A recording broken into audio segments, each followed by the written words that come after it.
Hello. I want to talk about celibacy. I'm going to try and make a video about celibacy. I've been meaning to make a video about celibacy for a long time, but it's takes a while. There's so much to talk about. I wanted to make it perfect, and I'm just never going to get round to kind of collating all my thoughts. So I just thought, I'm going to hit record and I'm just going to vent and get some of my thoughts out. See, it's going to be messy, going to be scrappy, but we'll see what happens. So I just want to rant about it. So I'm celibate. I'm 41 years old. I'm a 41-year-old virgin, and I plan to remain a virgin for life. And I'm fine with that. I'm quietly proud of it, but it's a complicated thing to think about and talk about. I've chosen celibacy for life, so that's where I've ended up. Got lots to talk about. If you want my quick reasons, one is just it's easier. Like, if in a big nutshell, I just find celibacy easier. Just lops off all the problems of romance. Just focus on myself, gratitude, just nice and simple. Like it easier. If you want a slightly more complicated reason, it's the two reasons are like truth and freedom. I always think are like my main things, which is that they've always been my highest guides: truth and freedom. And truth in the sense that I don't think Mother Nature. I think Mother Nature is like a false god. So Mother Nature lies. Mother Nature acts. The romantic impulse is like a drug. It's a trick of nature. It lies to people. It says love will last forever. It says a woman's looks are the measure of her worth and things like this. And I don't agree with that. Like, it says all these things. It makes people think crazy things. It's not the truth. And I don't think it's any surprise that all of the world's religions consider celibacy the higher path, and the path to God. And there's a pattern that I see in life, especially with drugs. The short-term temptation, then long-term pain kind of later, this kind of trap element. I see that it's the same pattern, the way the romantic impulse works. So it's the truth, search for the truth, and then freedom, just obvious freedom to be myself and just do what I want and stuff, but also freedom from all the complications of romance. It's just very, very complicated, especially modern romance, and freedom from all of that, and freedom from like sex addiction. I don't want to be a slave to that impulse inside me. I want to master it. So it's truth and freedom. They're my main reasons in a nutshell. I'll get into more detail in a minute. But I want to just kind of rant for a bit. So I think where should I start? The world right now, there's a lot of sexless people, sexless men especially. And there's this good explanation that I've heard from like Chris Williamson and other people as well, called the tall girl problem. I'm no expert. This is just like it sounds like a very eloquent explanation for why things are the way they are, which is basically that throughout all of human history, men were here up here and women were down here in the sense of survival, in the sense of men. And this is going to be controversial, so I could be wrong, but like men didn't need women to survive, but women needed men to survive. Is that fair to say? I don't know, but especially in like hunter-gatherer, men could survive, but then they needed women for babies, but they didn't need women to survive, whereas women did need men. And so there was this, and then as the societies developed, men had the patriarchy, men had all the power, so they had all the money, so women were dependent on men, and this relationship has developed where men don't need women, but women need men.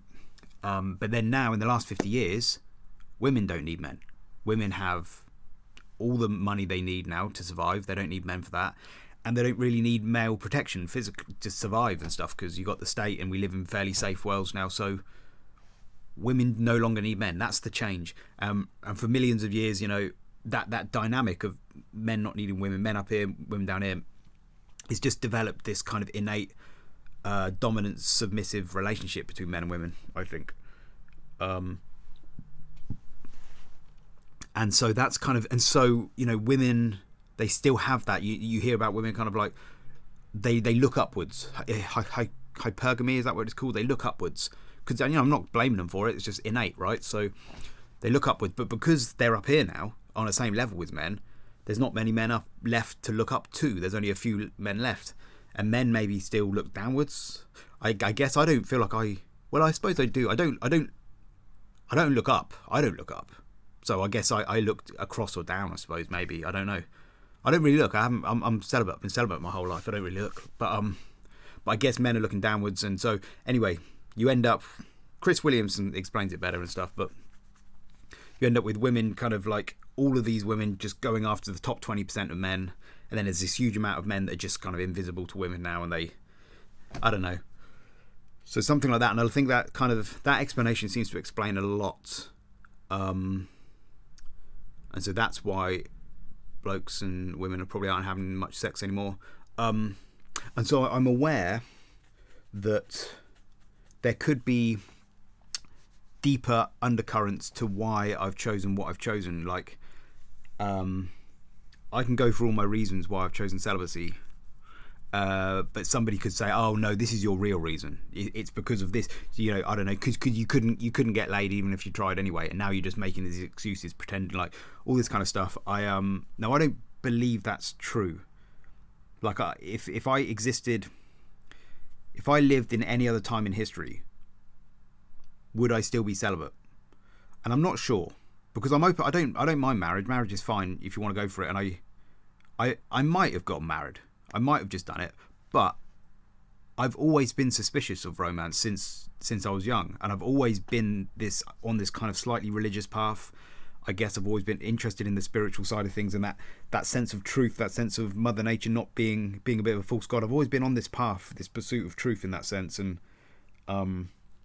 so I might not have done. I might have ended up becoming celibate in any society.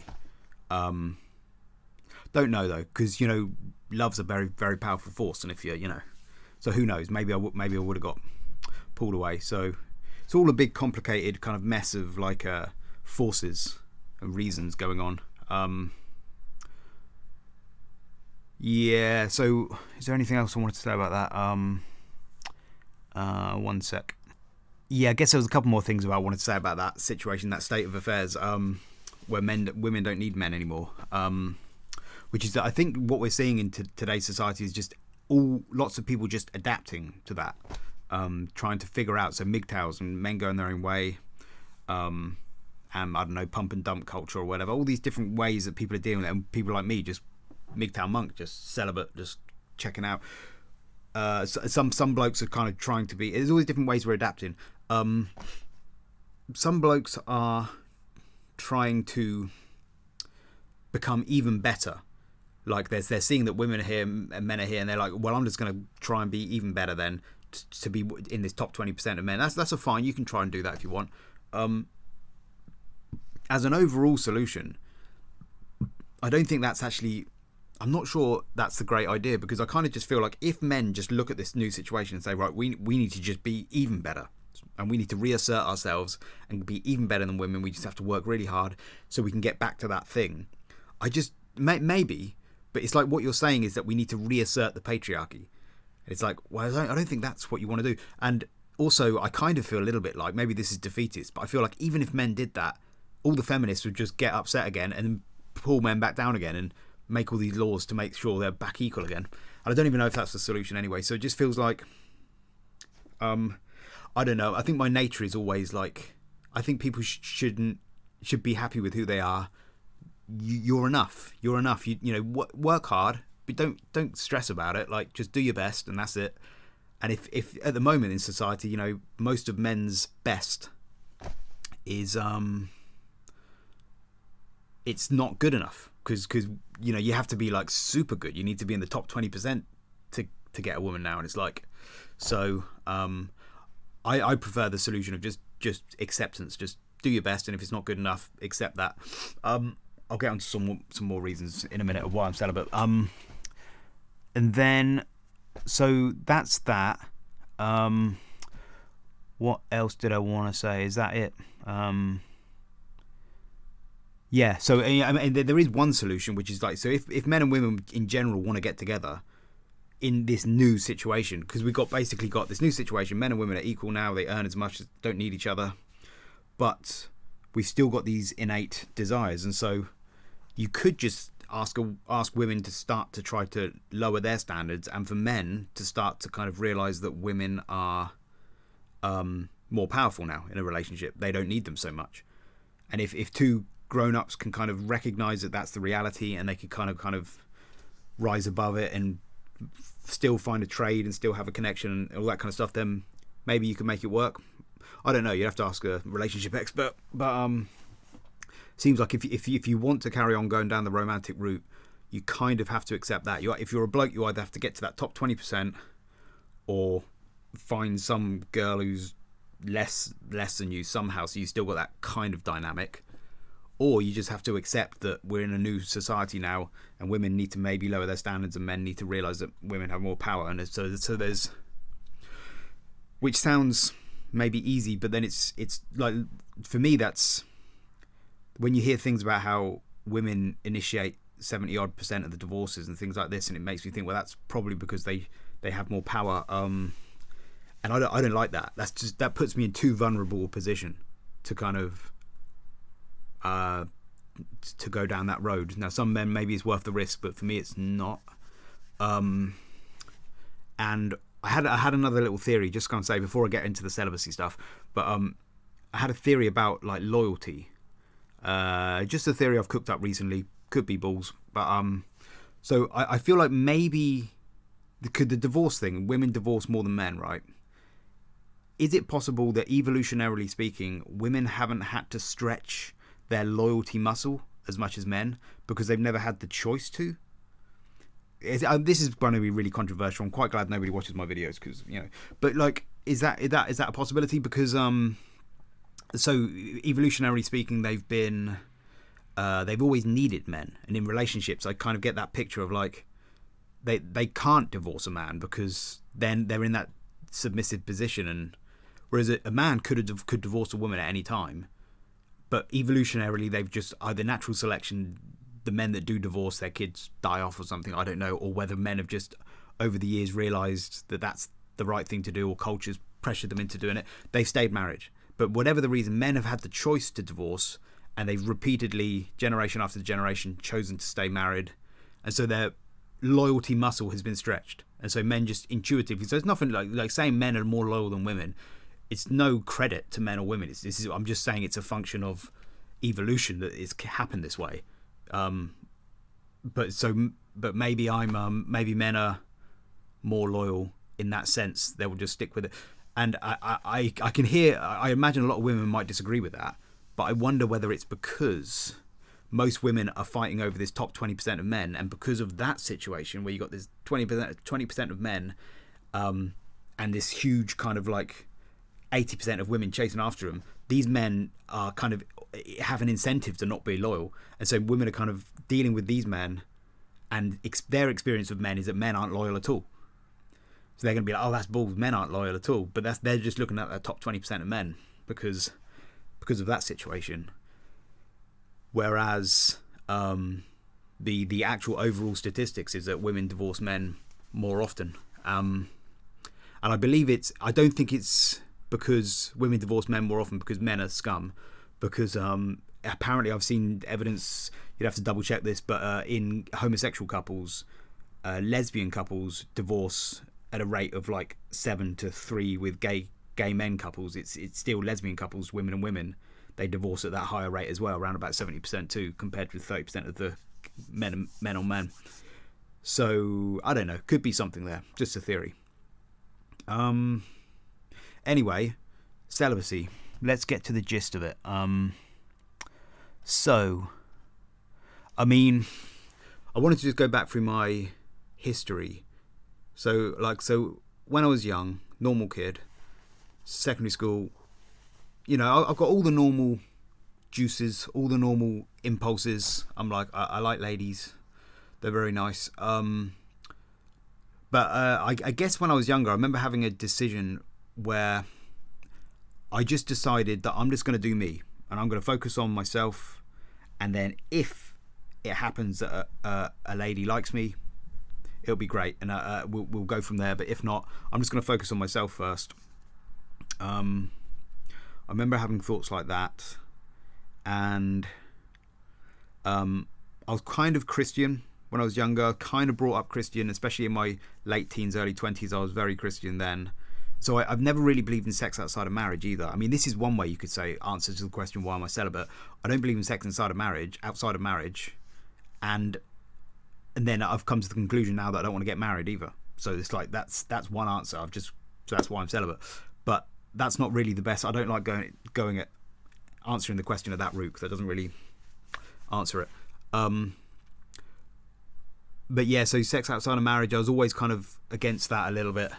And I also had a suspicion, even early on, of like dating. I never really understood it. Never understood dating. It always felt weird to just kind of like. So I go to this meeting with this girl, and I'm judging her. We're having this test to see, am I attracted to you? And it felt so kind of inhuman to kind of just, we're evaluating like a catalogue, just kind of, do I want to stay with you or not? And that always struck me as strange. Like, there's this human here, and there was this friendship element, this platonic level, and I was always happy to just do the friend thing. You're a human, I'm a human, let's just talk like humans.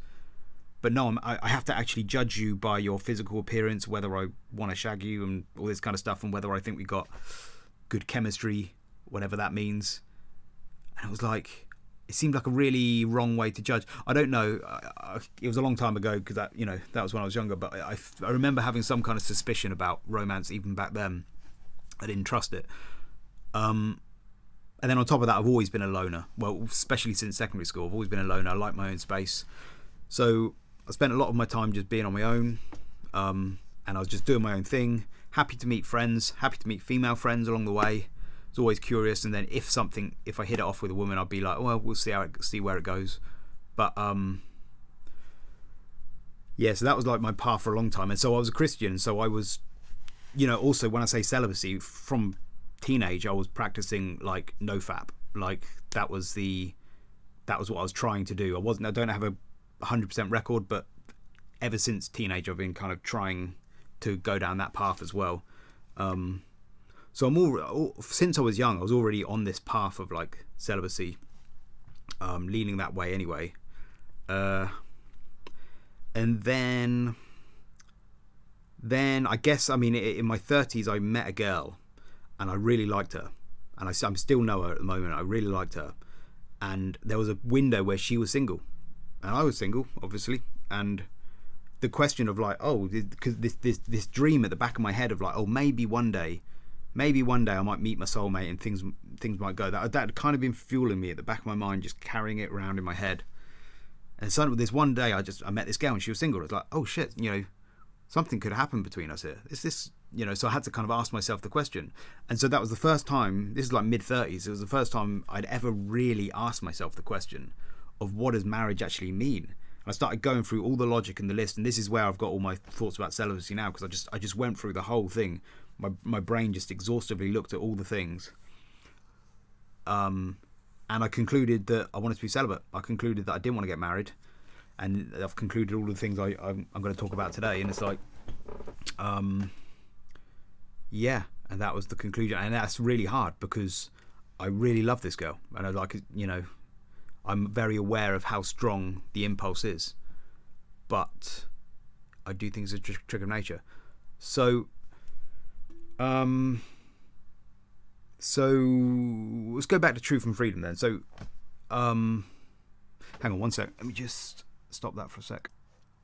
Sorry. So, so the truth aspect of Mother Nature. When you look at Mother Nature, when I look at the impulse inside of myself, it seems like a false god. So, yeah. So it behaves like a drug. There's been brain studies to show that the same portions light up in drug addicts to the same people that when they're on love, and when people fall out of love, you get withdrawal symptoms. It kind of blinds people. You kind of idealize the object of affection, things like this. And it's this very similar pattern to other drugs. And you often hear this thing of like, people get, they get lust in their eyes, and then once they have that fulfillment, they get the sex, whatever. There's guilt that comes afterwards as well, and it's that doesn't sound like, it sounds like the pattern that you get with all kinds of other drugs. You become a slave to this lust and to this passion, and then you regret it afterwards. And it's like, why isn't it? It just seems the same as every other drug to me. It's the same pattern. And sex seems like it's like a never-ending treadmill. You get your hit, but then you need another one again. It comes along again and again. I feel like I'd rather just be free from it. So it sounds the same as any other addiction, and even like marriage and love as a whole, you know, you have this infatuation phase and there's a honeymoon period, and it's all great for a while and people love it and people get kind of tempted into it, but then you get the 7-year itch and you get this 50% divorce rate, and you hear all the horror stories and the problems that come afterwards, and it sounds like this trap. And you know, people talk about marriage. I mean, I don't know. I don't want to denigrate marriage too much, because obviously it's a pretty important building block of society, and you know, for most people it probably is the route to go down. This is just me. This is not me advising other people to do. You do what you want. This is just my thoughts. But yeah, so marriage is still important, but the amount of times you hear married people, you know, complaining about marriage and like it's the old ball and chain and all this kind of stuff, it's like, I don't know. It almost feels a bit like cope, the way married people talk about their lives, trying to kind of like deep down inside they know they got tricked or trapped by it. But no, I don't want to be too harsh about it. Maybe not. There's certainly a lot of good things that come from marriage. It's just two paths. Choose the one that feels right to you. There's a lot of good that can come from marriage and families and stuff. Hard work. Yeah, so it's fine. But yeah, when I look at the nature of Mother Nature inside me, I don't want to listen to it, because it feels like a false god. It feels like it's lying to me. So it tells me that looks are the measure of a woman's worth, right? Looks. When I see a beautiful woman, this voice, Mother Nature inside me, says, keep an eye on her. She's worth your attention. And when I see an ugly bird, this voice says, forget her. She's not worth anything. She's worthless. Now, I don't agree with that. That voice is Mother Nature. It's Cupid. It's whatever you want to call it. It's the impulse inside me. I don't agree with that. And I think I feel particularly sensitive about that, because it's the same with me. Like, I feel like I'm quite low down on the women who women might be attracted to, and I know how it feels to feel invisible and like just worthless. And that feeling is it's Mother Nature looking through the eyes and controlling and possessing the majority of humans, majority of women, and so they see me as worthless. I feel like sometimes I just sense that, picked it up in my lifetime, and I don't like that. It's like, and I wish that people could rise above this Mother Nature. I feel like everyone's possessed by Mother Nature. They're just allowing Mother Nature to puppet them, and I don't think you should. Now, what am I suggesting for the future? Like a society where everybody's celibate? Like, no, that's not quite right. But I do feel like, you know, maybe people would still have families and stuff. You can still be kind of celibate to an extent, even married. You just have sex when you want to have kids. And then you could, you know, I've heard about this with people talk about brahmacharis and stuff. You can still be a brahmachari and be married. You just have sex when you want to have a kid. And then the rest of the time you rise above it. You realise that your marriage is just a trade, and you're doing it for the kids, and you wanted to try that path. The family life is still a lovely path, still a good path. It's hard work, but it's rewarding. But you just don't do it for the sex. You recognise that Mother Nature's a drug and it's tricking you and all this kind of stuff. You're aware of it. You're above it. You understand it. But you still get married anyway. But I can imagine a society where, if everybody was like me, you might end up having to actually force people to have kids. So not force, but, you know, I don't know. It would be like you'd have like a lottery or something, and certain people in society, you'd get this, you know, like jury duty. That you've been picked, you've got to get married. You got like 5 years to find somebody, or something like that. It'd be like that sounds like if you didn't have enough people volunteering for it, for the sake of keeping human society going. But maybe people would volunteer. I don't know. It's a bit of a probably bleak view of the future. I don't know what would happen, and I honestly don't think it's going to happen anyway, because there's usually always enough people having sex. But I suppose today there isn't, is there? So maybe it might be a question we'd have to ask. People talking about population collapse. You know, how do you get people to have more sex and more babies and stuff? Yeah, it's a question. It's a question. Anyway, so, but yeah, the nature of Mother Nature, though. So it, you know, looks are the measure of a woman's worth. I don't believe that. Resources are the measure of a man's. I don't believe that. I don't believe anybody is worthless. I believe everybody is worthwhile. you know, in terms of their innate human worth. And so I don't like the way that Mother Nature hooks people up. I just don't think it's the true way to measure people's worth. It lies about other things as well. Like love will last forever, but it doesn't. That's a trick that it gets people in. That's part of the trap. Gets you all lusted, infatuated, and then gets people into bed, have babies. That's, you know, Mother Nature's all it cares about is repopulating the next generation. Doesn't really care about people's happiness long term. So there's that. It also kind of has this lie, I think, which it tells people that you can't be happy on your own. And I disagree with that. This idea that this is, you know, I don't know, another controversial thing, but all you need is love, people say. And I think it's the belief that you need love that causes the pain. That's what causes the loneliness. I don't think anybody needs love. Like, I think you're fine as you are. Just what's wrong with you? Just in your skin right now, there's nothing wrong with you. It's the belief that there is something wrong with you and you need to have this other person to love you that causes you now you feel in lack. You feel like there's a problem, but there isn't a problem. You're fine, just as you are. No problem. And it's the same with like validation. So a lot of people think, you know, I've got to get a girlfriend or something, and then that will validate me, get us like status or something. It's like the idea that you can't feel like a worthwhile person until you manage to convince somebody else to love you. That sense of like, I can't feel like a good person until I manage to get somebody else to love me, and then I can feel worthwhile and status. It's like, why would you give away that power? Like, you should have that power in yourself. It's self-validation. You can just, you know yourself better than anybody else. Just validate yourself.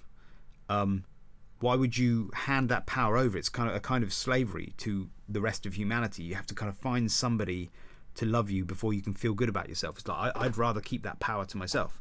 I'll decide, and I'll focus on myself, see if I can, if I'm a worthwhile person or not. It's between me and God. So there's that.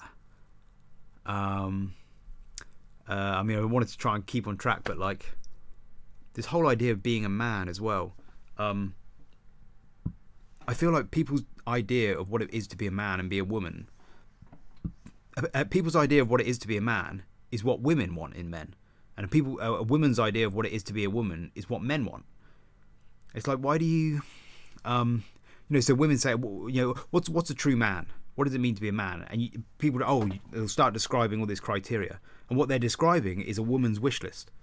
It's like, why do you care what women want? Like, for me, who I am, who I should be, I don't care what women want. Soz women, but I don't care about that. I care about who am I supposed to be? I mean, I had to think about it a while ago. I can't remember all my thoughts on it, but I think it boils down to like necessity, who I need to be. I'll just be who I'm meant to be is dependent on necessity and maybe just want, like desire, who I want to become. But the idea that I have to be like really muscly, like, well, I don't have any need to be muscly right now. Like, maybe people talking about war coming, all this kind of stuff. Maybe then, okay, I've got a reason to be strong. Maybe if I've got a physical job, and you know, I've got a reason. But we live in safe society at the moment. I've got no reason to put muscle on other than because women find it attractive. I don't know. So, and when women, you know, there's a certain look that they think the way they look is important. But that's because men are attracted to the way you look. But if you were celibate and you didn't care what men think, then what does it matter with the way you look? I mean, I wouldn't care. Like, you know, I don't know. Don't know if I explained that great, but yeah, but that's that kind of like slavery of turns people into slaves of what the other sex wants, and that dictates who you think you can become and who you are, and whether you're worthwhile and stuff. It's just like, just do all that yourself. You don't need don't hand that power away. I don't think. What's some other things to think about? Yeah, so There's the possessiveness as well. Like, this is the way the trick of nature works. It's very possessive. Like, you see a girl you love, and then it's like she can't be with anyone else. If she's with anybody else, it's like she has to be all yours and nobody else's. You get very jealous, and like, that doesn't strike me as true love. Like, to me, true love is about freedom, isn't it?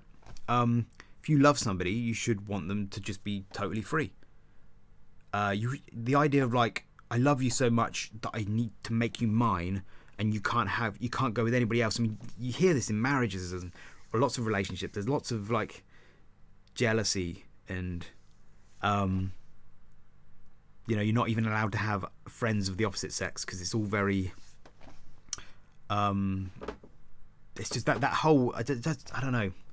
Maybe this is the way you have to be when you get married and stuff. This is just the way human beings are. This is the way you got to deal with it. But it doesn't seem kind of right to me. I like freedom. This is why I like just living in this platonic realm where everybody just is trading with friends. You hang out with a person, you exchange ideas, you talk with each other, and then you go off. And there's no like, if my friend has 20 other friends, I don't feel jealous. I feel pleased for them. They've got lots of other friends. Good. There's no jealousy there. So yeah, the possessiveness thing. And I always remember this. I saw this image once of a married couple, and it was an image, and they had linked their arms together, and they were showing off their wedding rings, and they're both smiling to the camera, linking their arms, showing off their wedding rings, and they both had this look in their eye of like, look what I've caught.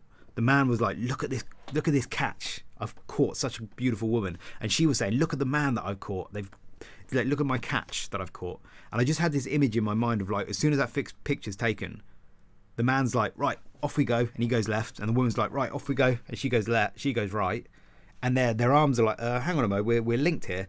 And it's like, yeah, that's the reality of relationships. Is like, you think you've possessed this other person, and now she's yours, and he's yours, but you're not, because you both think you've possessed the other, and now you've got this conflict of like, well, you haven't really caught the other person. So yeah, I'll talk more about that in a minute. Yeah, and then one other thing I was going to say is like, it also, the romantic impulse, it turns, for me, it turns the same sex into, you judge them in their future mate potential, just purely by future mate potential, and it turns the opposite sex, and it turns the same sex into competition. So it turns the opposite sex into future mate potential, and the same sex into competition.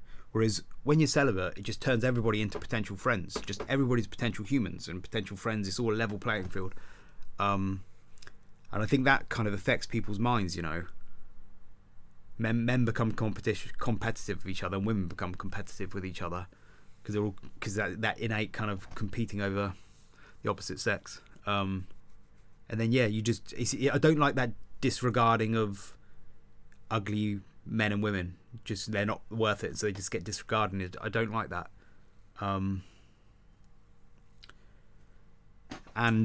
so yeah, so it's a false god. This is all just the truth thing. So it's a false god, and so yeah, I was almost going to say something I forgot, but celibacy is like, so I want to see the truth, and I want to see. I always think that sorry, I'm not quick at thinking, but I always think that, man alive, that I want to make peace with the bottom rung.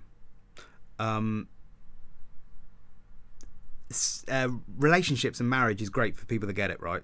But not everybody can get it. What about all the people, this game of romance, right? It's great for people that it's good for, but what about all the people that it's not good for? And I always think like this. In my whole life, I've always been, I don't want to find answers to life that just satisfy me and I'm fine. I want to find universal answers. I want to find the truth, the answer that will be an answer for everybody. And when it comes to romance, there's a whole load of people that just can't find love, and they're at the bottom. They're too ugly or whatever. So how do they be happy? Are they just got condemned to unhappiness? If you're supposed to get married, you have to get married. Then what are they supposed to do then? And I don't think that's the truth. I think the truth is you start from a point of just being happy. This is why I want to make my peace with what if you just didn't have romance and all this kind of stuff. Just make your peace with that the bottom rung and be happy there and find happiness there. And then you can maybe think of marriage as a bonus. Except most of the world religions seem to think that celibacy is actually the higher path anyway. You're actually better off without it anyway. So I tend to lean that way now. So because there was one other thing I was going to say as well, because so happiness, the romantic impulse tells you that you need love and stuff like this, but I think aloneness is the nature of man, like aloneness, and making your peace with that is really powerful. And I think being scared to be on your own is quite dangerous, causes a lot of problems, a lot of clinginess, and a lot of I don't know, sometimes I even think maybe communism comes from that impulse of fear of being able to survive by yourself and stuff. But fear of being on your own, and see, I think that causes a lot of problems, because people get kind of clingy, and also love requires free will, which means there's never a guarantee that anybody will love you. So this idea that you have to have love, it's not good for man to be alone. All of these things require somebody else to love you, but I just don't think there's ever a guarantee of that. So again, going back to my answer of trying to find answers that are universal for all people. It's all very well and saying, oh, you should have friends and you should have relationships and all this kind of stuff, but there are some people that are just so struggling in life that they don't have any friends or any love. And it's I don't want to find an answer that just satisfies me but leaves them in the dark. I want to find an answer that satisfies everybody. And so I think this is why a lot of religious people end up going down to this route of just celibacy, trying to find that answer. This is what I mean by truth, so, and it's that's what I'm trying to do. And so just being on your own, and if you can find that's actually, you can find peace there, and then everything else is a bonus on top. Very waffly video. Sorry, I'm just going to keep waffling. So and there are some other things like that, like gratitude. Celibacy, it teaches you gratitude, teaches you self-discipline, teaches you non-grasping, just being happy with who you are. This temptation for love and sex and stuff is, if you can just be content with who you are, teaches you all this kind of stuff. Self-love, self-validation, as I said, not comparing yourself to other people. There's a lot of these kind of lessons that you can learn by going down this path, not conforming to society, having faith in the truth that you believe it to be. So this is why that's the whole truth element of why I want to be celibate. And then so the freedom element, let's get on to the freedom, because freedom is good.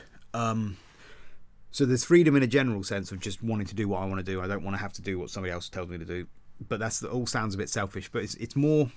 It gets more than that. So it's freedom from the addiction, freedom from sex addiction, because that's a very powerful force, the sex impulse.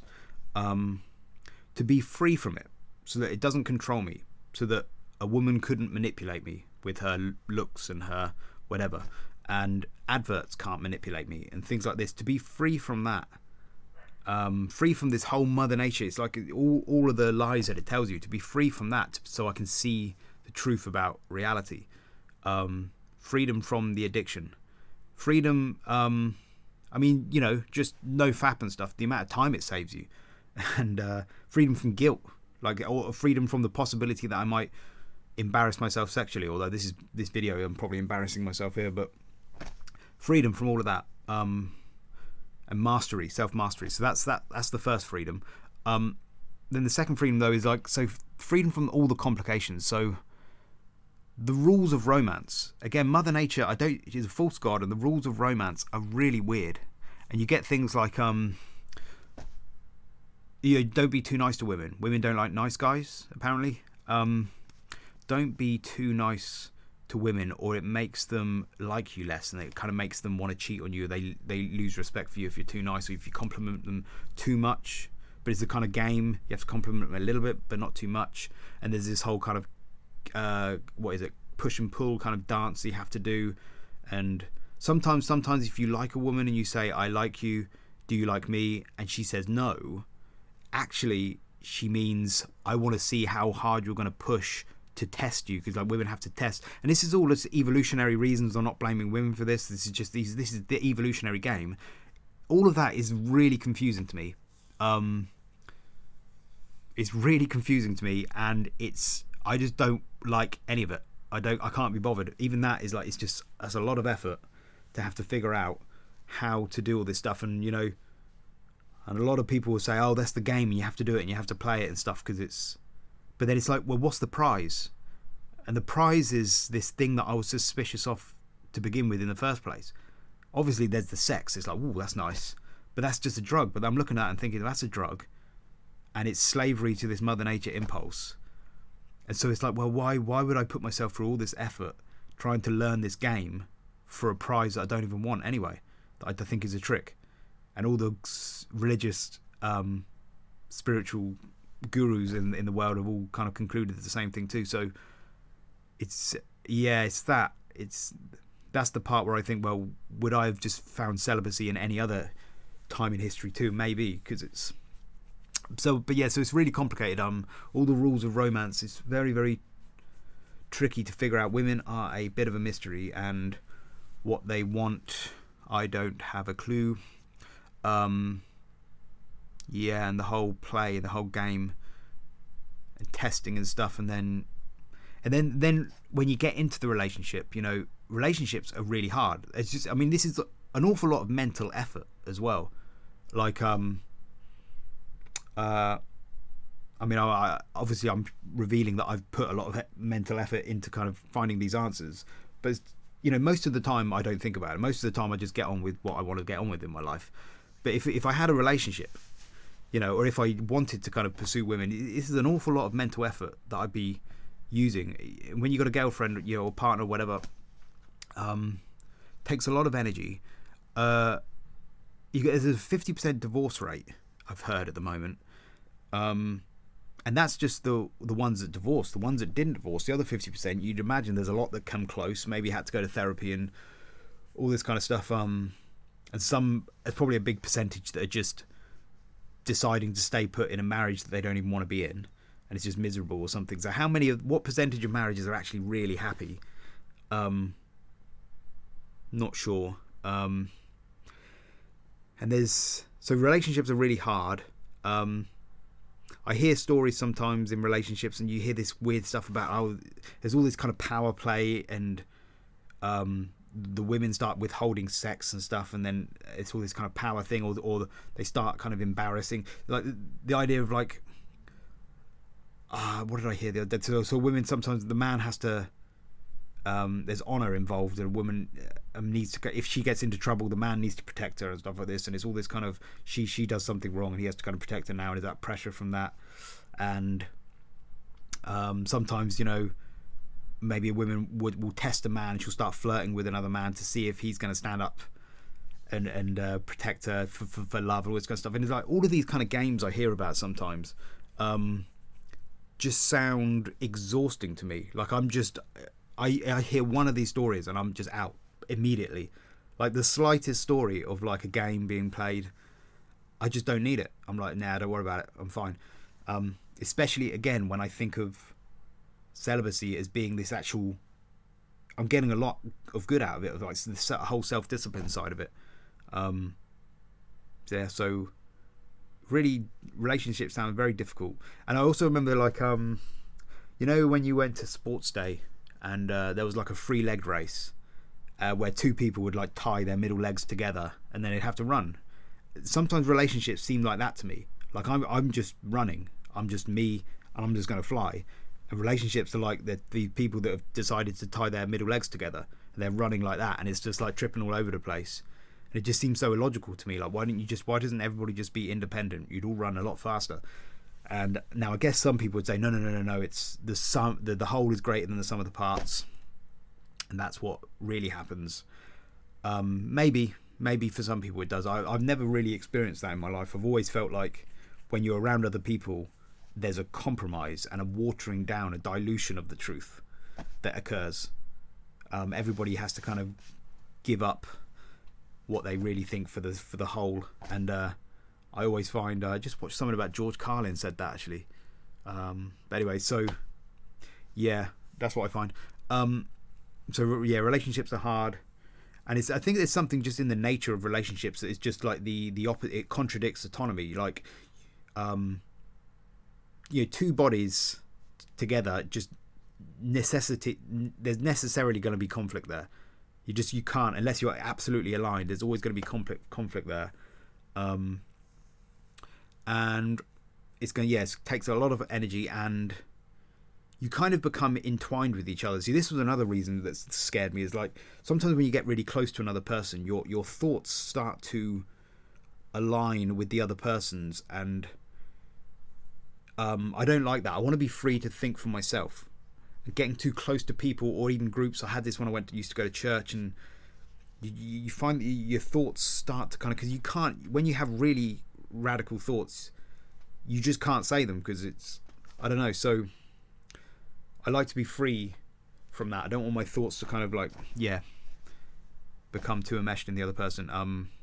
Didn't explain that very well. So truth and freedom.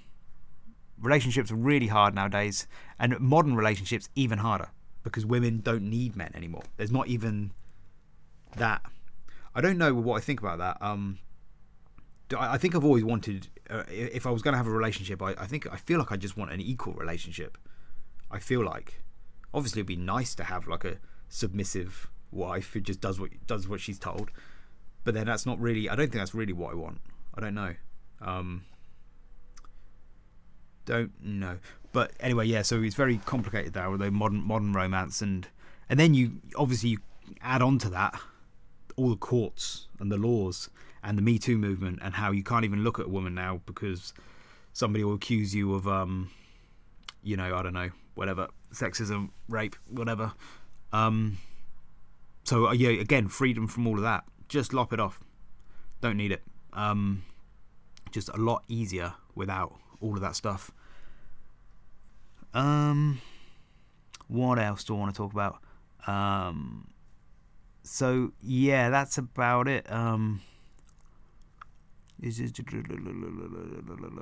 So there's some pros about celibacy. Yeah, I think I've talked about that. I mean, when you get into like the religious aspect of celibacy, the brahmacharyas in Eastern religions and stuff, there are some people that talk about it being bliss. Now, I've never experienced that necessarily. Some people say if you have like 12 years of uninterrupted pure celibacy, like no lust, no porn, no nothing, you experience this bliss and enlightenment. I can't say I've ever experienced it, but then I've never managed 12 years uninterrupted. The longest spell I've made of like pure no fap was 3.5 years, which is I'm quite proud of, but it's hard. It's difficult to keep it going, but yeah. So but there might be. I definitely think there are some pros to it. Like there's a sense of like when you become blind, all your other senses get heightened. Sometimes when you just lop the whole sex impulse out of your life, you start to appreciate other things. I think that can be something that happens. I think it's hard to measure because but you can sense it in yourself. I also think I've sometimes noticed, and don't judge today by this because my brain's a bit foggy at the moment, but sometimes my mind feels a bit clearer. Because I think the self-discipline of celibacy can sometimes translate to your mind. You start to kind of get clearer in your mind as well. And I've heard some people talk about, so I'm just trying to kind of, I've heard some people like priests, that they say that priests are next to angels. See, now none of this I fully believe in, but I'm always kind of want to encourage people, because in some societies the the celibates, the monks and stuff that go, they're very revered in society. In the past, they used to be, and it's very hard in today's world. And I almost want to give people a path out of this kind of thing, because romance is so hard now, and there's a lot of lonely blokes out there now who are struggling. And how do you find something to make you proud of yourself again? And for me, this is the route that I'm going down. That I just think, yeah, I'll be one of those monks, and I'll practice self-discipline, and I'll just devote my life to just studying, learning, and creating art and things like this, trying to help the world in that way. And that'll be my purpose, and I'll just focus on God, learning, and I'll be celibate. And that seems to me like there's a kind of honour in there, especially we don't really get that much anymore. So yeah, that's the way I should do it. I should probably talk a little bit about some of the problems, because you sometimes watch these celibacy videos and people talking about it, and they're these monks, and most people will come out and say, oh, it's like I'm this enlightened guru, and it's just everything is bliss and it's perfect. Like, I haven't experienced that myself. I don't feel like I've experienced any difference, really. I mean, I suppose maybe it's hard to tell, but like, I've always been a bit miserable in my life, and I'm still kind of miserable. But it's like, well, I say that. I mean, I've chosen this path because I'm more attracted to it, and it feels like it's, the judgment for me would really be for me to go and get married and have a girlfriend and stuff, and then compare it. And I just my sense is that it would be way worse. I'd be way more unhappy if I went down that route. Just my own personal instinct. But what the fudge was I saying? Sorry, lost my train of thought. 1 sec. Sorry, I think I was talking about problems. Some of the problems with celibacy. One other problem that I've been having recently, and I don't know if it's connected, but it might be. But it's like motivation. Motivation has been a big question in my life, my whole life. The question of why bother, the question of why, the reasons that motivate you. And I think probably right up until like my mid-30s, deep down inside, I was probably motivated by that possibility of a dream of one day meeting my soulmate, and falling in love, and having sex. That was probably, I don't know for sure, but I'd imagine that was at the back of my mind, like motivating me. There had other motivations as well, I think, but that was probably in there. I think another one was just like trying to prove myself to other people as well, like all the people that doubted me. I wanted to kind of show people my worth. But as I've gotten older, especially now that I'm like fully committed to celibacy as well, it's like, so these things don't motivate me anymore. Like, I don't care what other people think that much anymore, and I don't want to have sex and romance anymore. Like, I don't want it. I've kind of seen that it's not really the higher path for me. I feel a bit arrogant saying the higher path. I don't really know if it's the higher path or not, but it's the path that I've chosen. So motivation. So those things don't motivate me anymore, and so I'm trying to find new motivations, and that's tricky.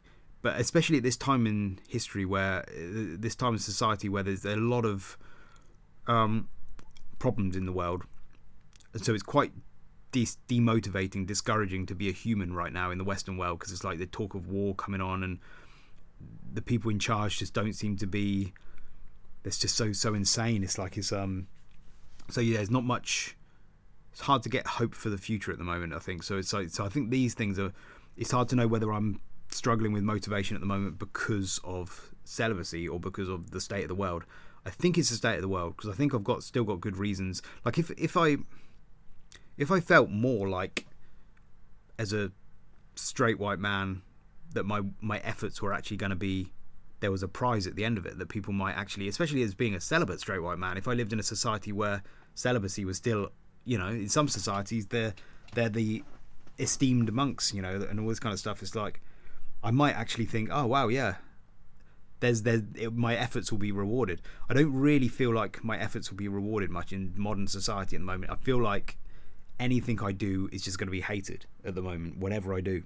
So I think that's what's killing my motivation at the moment. But it could be the celibacy. That's something to think about if you're going to go the celibacy route. Is like, you're not going to have this primal core thing that has motivated men and women, particularly men, for millennia. You know, this is what generally motivates men, which might not be a bad thing. I just was listening to something today about how a lot of wars are motivated by men.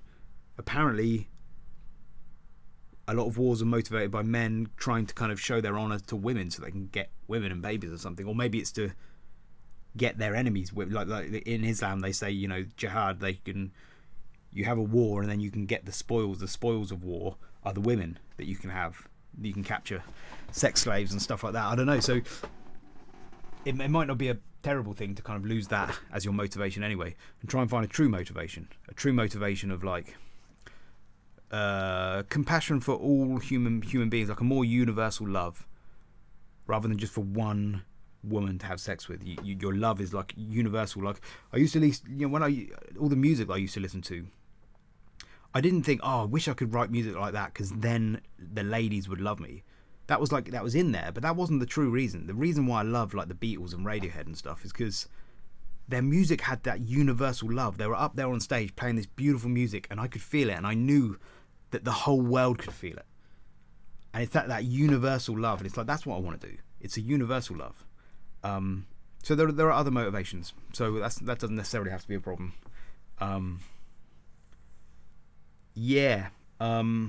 And one final thing I think I'll just say as well. So if you want any tips as to how to live this life, I've got this phrase that I use called 110% in orbit. 110% orbit, these two words. And the 110% just means conviction. For me, conviction is like just been the magic key. If you've got any kind of like, if you've got a woman in your life or something, and you're trying to kind of, it's the leaving the door open that causes all the problems. When you're convicted, so that there's just no option. When in your mind there is no option at all of a sudden it's easy. Same with porn and all this kind of stuff. As soon as you leave the door, just crack it open a tiny bit and think, well, possibly, you're tempting yourself. That's when temptation comes in. But if you have 100% conviction from the start, door shut, it's not even an option, it goes away. And I think about this like this is a bit awkward. I hope nobody I know watches this, but like my sister-in-law, right? She's quite a good-looking lady, but I feel nothing for her. She's like, I see her as a sister, just like all my other sisters. She's just another sister. Now, I'm not related to her. She's my brother's wife, but I believe, because in my head there's like this door. She's just so off limits. It's like it's not even an option. Now, you know, there's no other. You know, I can still recognise that she's a good-looking lady, but there's nothing in me that thinks of her in any other way other than as a sister. Whereas, if I didn't know her or something and I just met her one day, I mean, she's older than me anyways, but you know, it's weird to think about. But I feel as though that's when you get to a point with somebody where they're just off limits, then it's that cracking the door open that brings all the temptation in, and then the lust, then all the feelings, and then the feelings get really strong. So you just 110% just conviction. And then the orbit thing is I say that because it's the acceptance of being on your own.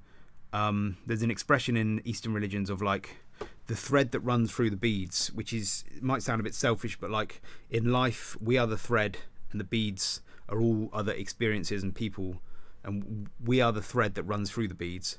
And I sometimes think of it in the term of orbit, of like you're this planet, and then all these other planets orbit around you. And the reason why I think it's important is because, again, it's this idea of like we have this instinct to kind of control other people, to think other people belong to us, that they're part of our life. And it's this reminder that I don't control anybody. It's not selfishness. It's a reminder that everybody else in my life are free. They are free human beings. They orbit around me. And I have no control over them. And And so it just stops that kind of grasping and clinginess of like, it just reminds me all the time that they're free. No matter how close I get to them, they're always free. They don't belong to me. And those two phrases have been like central to me. They help me get through. Yeah, I think I'm going to leave it there. I've got loads of other thoughts, and this video is a bit naff. I thought I was just going to waffle through. Yeah, I might just leave it there, though. That was a kind of gist of why I think what I think. I've